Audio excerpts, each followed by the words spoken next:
Shabbat Shalom Mevorach, j'espère que vous allez bien et que vous avez passé une bonne semaine, paracha de cette semaine, paracha de Béchalach.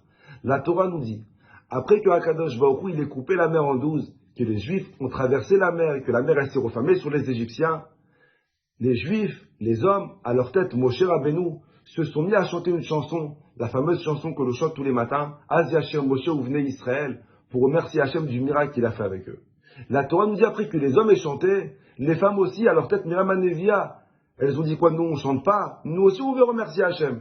Elles se sont mis dans un coin, elles ont commencé aussi à remercier Hachem. À la différence des hommes, les femmes quand elles ont chanté avec des instruments de musique, alors que les hommes ils ont chanté seulement avec leur bouche. Vient Rabbi Shimon Bar Yochai dans le Zohar nous dire, c'est vrai que les hommes ils ont chanté, c'est vrai que les femmes elles ont chanté, mais sache que le chant des femmes, il était beaucoup plus puissant que celui des hommes. Le chant des femmes, il a été beaucoup plus apprécié au ciel que celui des hommes. La preuve, c'est que dans l'Haftara qu'on va lire cette semaine, c'est l'Haftara Vatashir Dvorah. Dvorah, elle a chanté, c'est une femme. Pour te dire que Akadosh Baruch Hu, il a préféré le chant des femmes que celui des hommes. Tout le monde pose cette question, qui est logique. Pourquoi Akadosh Baruch Hu, il a préféré le chant des femmes que celui des hommes? Mais peut-être que le chant des hommes aussi, il y avait de l'émotion, il y avait du cœur, il y avait de la voix. Quoi? Parce que les femmes, elles avaient des instruments et les hommes, ils n'avaient pas d'instruments. On est dans The Voice. C'est quoi? C'est Rabotai. Pourquoi Akadosh Baruch Hu, il appréciait le chant des femmes? Qu'est-ce qu'il y avait de plus chez les femmes qu'il n'y avait pas chez l'homme? La question, elle est très belle. Et le Rabbi de Lubavitch, que cette semaine, c'était une semaine très importante, il donne une très belle réponse. Le Rabbi dit comme ça. C'est vrai que les hommes et les femmes, ils ont souffert de l'esclavage. C'est vrai que les deux ont souffert énormément. Les hommes, ils étaient occupés 24 heures sur 24 à construire des pyramides, à travailler dans les champs, à être asservis. Alors que les femmes, le Rabbi dit, elles étaient à la maison, occupées à élever leurs enfants, à éduquer les enfants. Et quand Paro il a décrété qu'il fallait jeter dans le Nil tous les garçons, qui a eu à affronter cette épreuve? Pas les hommes. Les hommes, ils n'étaient pas là, ils étaient dans les champs, en train de construire des pyramides. C'était les femmes. À qui les Égyptiens, ils ont arraché les enfants des mains? Pas aux hommes, ils n'étaient pas là, le Rabbi dit. C'était aux femmes. Ces femmes qui ont tant prié pour avoir des enfants. Ces femmes qui ont porté pendant 9 mois cet enfant dans le ventre.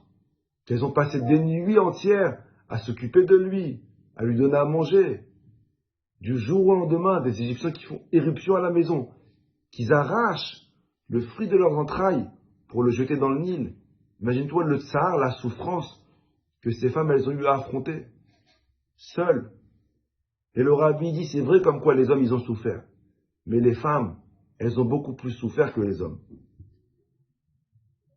Et plus la souffrance, elle est grande, plus le mérite que tu as à chanter après cette souffrance, il est grand. Quand ces femmes qui ont vu tous ces miracles, que ce soit les 10 Makot, que ce soit la mer qui s'est coupée, tous les miracles qu'il y a eu, on dit comme quoi il y a eu plus de miracles dans Kriyat Yam-Souf qu'en Égypte. Mais ces femmes, elles auraient pu se dire, mais je comprends pas, où il était Dieu quand on nous a arraché nos enfants de nos mains? Pourquoi Kadosh Baruch Hu, il n'a pas fait un miracle avec nous? Pourquoi celui ne nous a pas aidés? Comment tu veux que je chante maintenant? Elles auraient pu se révolter, se rebeller. Mais tu vois comme quoi, non seulement qu'elles ne se sont pas rebellées, mais elles ont puisé en eux pour trouver le force et le courage de remercier Akadosh Baruch Hu.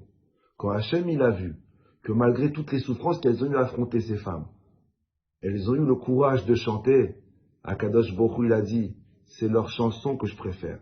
Il a fait taire les malachim, il a fait taire les hommes, il a écouté le chant des femmes, parce qu'elles ont souffert, et que malgré tout elles ont trouvé le courage de chanter. De cette histoire tu vois, plus la souffrance elle est grande, plus le mérite que tu as de chanter après cette souffrance, il est grand. Brachavat, à vous et toute votre famille. À la semaine prochaine.